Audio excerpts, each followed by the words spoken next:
Radhe Radhe friends, मैं हूं मोनिका। क्या आपको पता है कि रावण कौन था? कौन थी वो जीव आत्मा जिसे रावण बन के राक्षस कुल में जन्म लेना पड़ा? जबकि रावण एक परम ज्ञानी व्यक्ति था और उसके समान कोई ज्ञानी संसार में हुआ ही नहीं है। तो क्या आप जानते हैं कि रावण आखिर कौन बना, क्यों बना, क्या परिस्थितियां रही? अगर नहीं जानते हैं तो आज मैं इसी से रिलेटेड आपको एक बहुत सुंदर सी कथा सुनाने जा रही हूँ। इसलिए अगर आप मुझे फेसबुक से देख रहे हैं और फॉलो नहीं किया है तो फटाफट से कर लीजिए, और यूट्यूब से देख रहे हैं तो सब्सक्राइब कर लीजिए। तो इस कथा को शुरू करने के लिए हमें जाना होगा एक सृष्टि के प्रारंभ में, जब नारद जी घनघोर तपस्या कर रहे थे। उन्होंने कई हजार सालों तक खूब तपस्या करी और उन्होंने कामदेव पर विजय प्राप्त कर ली। जब उनकी तपस्या पूरी हुई और वो उठे तो इस बात से वो अपने आप को बहुत गर्वित महसूस करने लगे कि उन्होंने कामदेव पे विजय प्राप्त कर ली है। और यही सोच के अपनी इस प्रसन्नता को बताने के लिए वो पहुंच गए भोलेनाथ के पास। जब उन्होंने भोलेनाथ के सामने अपनी सारी बात बताई कि मैंने इस तरह से कामदेव पे विजय प्राप्त कर ली है, और देखिए आप नहीं कर पाए जो काम, वो मैंने कर लिया है। आपको कामदेव से प्रेरित होकर सती माता से विवाह करना पड़ा, और लेकिन मैंने विजय प्राप्त कर ली है कामदेव पे। भोलेनाथ मुस्कुराए। उन्हें समझ में आ गया था कि नारद जी अहंकार से ग्रसित हो चुके हैं, उन्हें अपने ऊपर बहुत अहंकार हो रहा है। तो उन्होंने कहा कि नारद जी, आपने ये बात मुझे तो कह दी है, लेकिन आप विष्णु जी से जाके ये बात मत कहिएगा।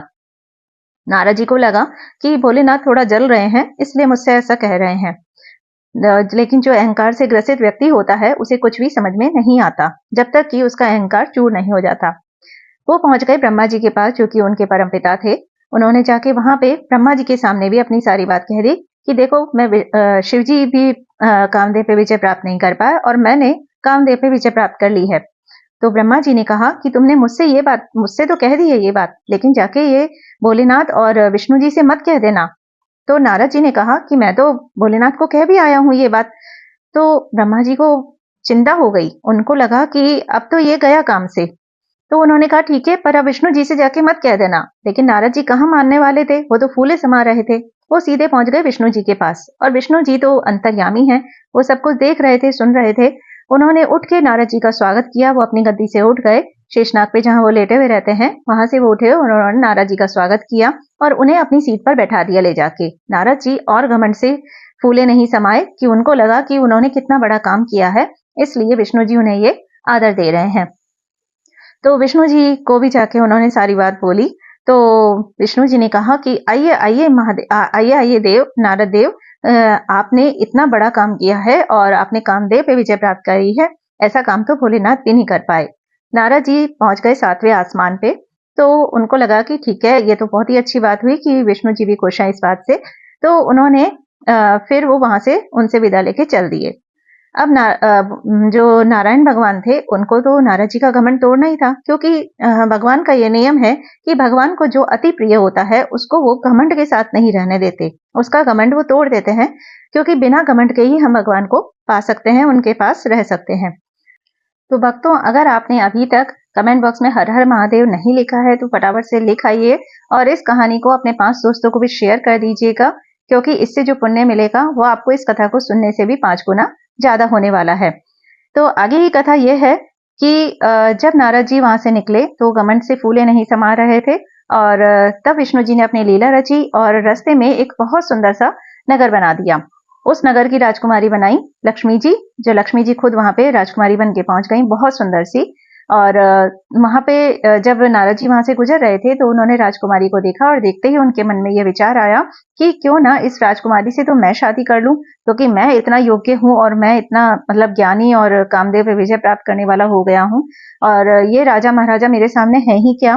तो वो भागे भागे पहुंचे विष्णु जी के पास और विष्णु जी से बोले कि आप मुझे अपना रूप दे दीजिए। तो भगवान विष्णु मुस्कुराए, बोले ठीक है महाराज, मैं आपको अपना रूप दे देता हूँ।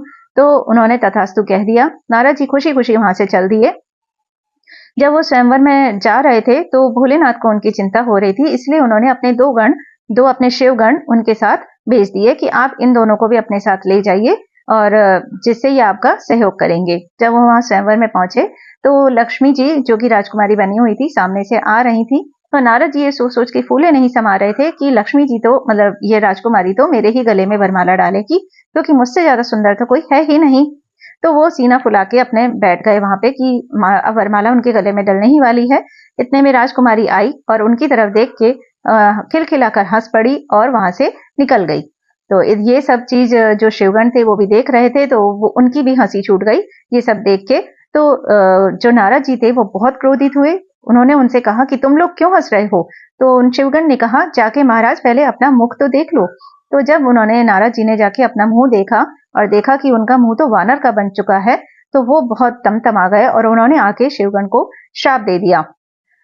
तब नारद जी ने उन शिवगण को श्राप दिया कि तुम धरती पर जन्म लोगे और राक्षस कुल में जन्म लोगे। तो शिवगण थे, उन्होंने नारद जी के चरण पकड़ लिए, लेकिन नारद जी उस समय इतने आग बबूला थे कि वो कुछ सुनने को तैयार ही नहीं थे। उसी समय विष्णु जी आए और विष्णु जी ने उस राजकुमारी का वरण किया और उसके साथ विवाह कर लिया। नारद जी और भी ज्यादा तमतमा गए। तब उन्होंने विष्णु जी को इतना ज्यादा भला बुरा कहा और उन्हें श्राप दे डाला कि जिस तरह से आज पत्नी के वियोग में मैं तड़प रहा हूँ, एक दिन तुम भी उसी तरह से पत्नी के वियोग में तड़पोगे और इस धरती पर जन्म लोगे और अपनी पत्नी के वियोग में तड़पते रहोगे। और यही वानर का मुख जो तुमने मुझे अब दिया है, और यही वानर तुम्हारा एक दिन सहयोग करेंगे, उन्हीं की वजह से तुम अपनी पत्नी को प्राप्त कर पाओगे। बहुत कुछ भला बुरा कहने के बाद जब नारद जी का गुस्सा शांत हुआ और उन्हें अपनी गलती का एहसास हुआ, तो उन्होंने विष्णु जी के चरण पकड़ लिए। भोलेनाथ भी ये सब कुछ देख रहे थे और वो मंद ही मंद मुस्कुरा रहे थे, क्योंकि ये सारी लीला तो उन्हीं की रची हुई थी। लेकिन विष्णु जी के चरणों में पड़ के उन्होंने बहुत माफी मांगी नारद जी ने और कहा कि नहीं भगवान, मैं ये आपको श्राप नहीं दे सकता। तो वो विष्णु जी ने कहा कि नहीं नारद जी, मैं आपके सारे श्राप ग्रहण करता हूँ और स्वीकार करता हूँ, और ये तो सब मेरी ही लीला है, इसलिए आप परेशान मत होइए। और आप मेरे अति प्रिय हैं, इसलिए ये सारी लीला रची गई। और तभी उनके पास जो थे वो शिवगण भागे भागे आए कि प्रभु हमें भी इस श्राप से मुक्त कर दीजिए। तो नारद जी ने कहा कि श्राप तो मैं वापस नहीं ले सकता, लेकिन हाँ, मैं तुम्हें वरदान जरूर देता हूँ कि जिस राक्षस कुल में तुम्हारा जन्म होगा, तुम उस राक्षस कुल में उच्च कोटि के राक्षस बनोगे और तुम्हें मारने के लिए स्वयं भगवान अवतरित होंगे और भगवान के हाथों ही तुम दोनों का अंत होएगा। तो वो ही दोनों शिवगण रावण और कुंभकर्ण बन के पैदा हुए और भगवान राम ने उनका संहार किया, जैसा कि हम सभी जानते हैं।